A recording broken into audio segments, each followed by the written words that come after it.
மறைந்த பகுஜன் சமாஜ் கட்சியின் மாநில செயலாளர் ஆம்ஸ்ட்ராங்கின் மனைவி பொற்கொடி தமிழ் மாநில பகுஜன் சமாஜ் என்ற புதிய கட்சியை ஆரம்பித்துள்ளார்.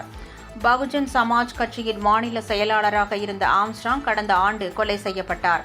அவருடைய முதலாம் ஆண்டு நினைவு நாள் இன்று அனுசரிக்கப்பட்டது.